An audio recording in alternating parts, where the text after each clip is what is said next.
Ce sont des produits que l'on remarque peu et pourtant, ils sont omniprésents dans notre vie de tous les jours. À Charleroi, P4P a fait de l'emballage en carton sa grande spécialité. Exemple avec cette boîte stockeuse pour des masques en pharmacie. On va concevoir ce type de boîte sur laquelle on va venir imprimer, apposer un vernis, apposer une dorure. Des opérations qui sont réalisées ici, dans ce grand hangar, puis direction le client final, pas forcément à l'intérieur des frontières belges. Ici, on est sur un packaging de bouteilles de vin qui part en Provence, en France.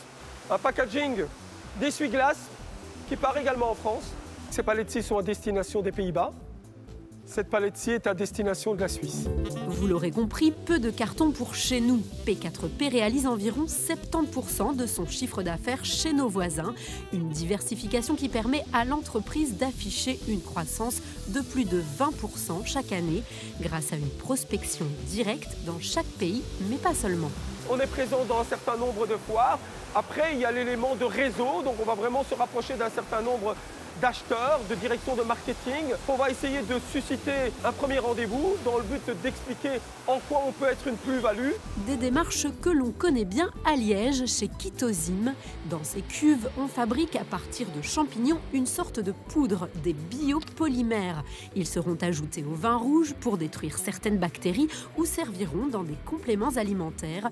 Au total, 10 millions d'euros de ventes par an, dont 95% sont réalisés dans une trentaine de pays. Ça couvre littéralement l'Amérique latine, un petit bout en Afrique, pas grand-chose, mais l'Asie surtout, et bien sûr l'Europe.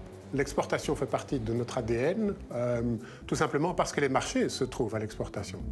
Un constat qui implique de multiples difficultés. Exemple, adapter les dispositifs médicaux aux cadres réglementaires locaux. Comprendre, savoir ce que va vouloir le régulateur philippin pour l'approbation des produits de Kytosim PME basés à Liège, c'est pas toujours simple. Pour obtenir de l'aide, Kytosim a frappé à une porte, celle de l'AWEX, l'agence wallonne à l'exportation, qui chaque année accompagne plusieurs centaines d'entreprises wallonnes lors de missions économiques via des aides financières ou des informations pratiques. Parmi les conseils qu'on peut donner, c'est de déterminer d'abord si on est prêt à se lancer dans l'aventure. Ça passe par un diagnostic objectif des forces-faiblesses, des ressources dont dispose l'entreprise. Analysez vos canaux de vente. Les entreprises vont pouvoir s'adresser directement à des clients finaux dans certains cas et dans d'autres, devoir passer par des intermédiaires commerciaux, importateurs, distributeurs. Le choix de ce partenaire, il est crucial. Autre défi, s'adapter à la culture locale. Quand on donne une carte de visite à un Coréen ou à un Japonais, on ne l'attend pas comme on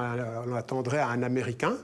Il faut l'attendre avec les pouces devant et prendre les deux coins supérieurs et la présenter telle qu'il puisse la lire. Ça, c'est un exemple qui facilite, si vous voulez, l'établissement d'un contact et de confiance. Avec un résultat très souvent gagnant. Toutes les études démontrent que les entreprises qui sont diversifiées et bien établies à l'internationalisation sont en général plus compétitives, plus performantes, plus innovantes.